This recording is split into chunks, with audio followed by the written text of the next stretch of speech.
The recent relative peace enjoyed by the residents of Baghdad has been shattered by a string of deadly bombings. Almost 100 people were killed and hundreds were injured in the Iraqi capital's deadliest day for 18 months. The attacks targeted key government buildings. It was a major security breach for the Iraqi forces, who are now in charge. Middle East correspondent Ben Knight reports. It's been more than a year since Baghdad has seen this kind of violence. A series of attacks on key government buildings has left almost 100 people dead.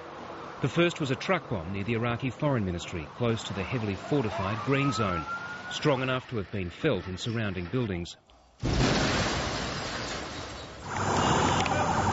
Minutes later, a second bomb went off near the Finance Ministry. It brought down a chunk of major highway. Hundreds of people were injured.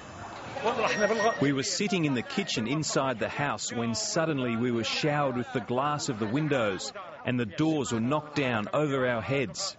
This was the first major test for the Iraqi security forces after the Americans handed over control of Iraq's major cities at the end of June. The 30,000 US troops who remain in the country stood by, unable to interfere unless the Iraqis asked them to step in. We are very glad they left. We look forward for them to leave Iraq altogether.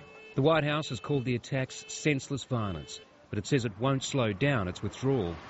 An attack on a diplomatic facility and all those working for peaceful relations through dialogue and diplomacy is an attack on the entire international community. The United Nations Secretary General was in Baghdad and condemned the bombings.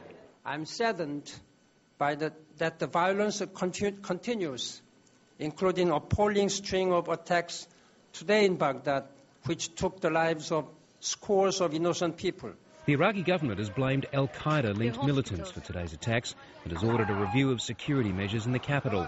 It appears the decision earlier this month to begin taking down Baghdad's blast walls may have been premature. Ben Knight, ABC News.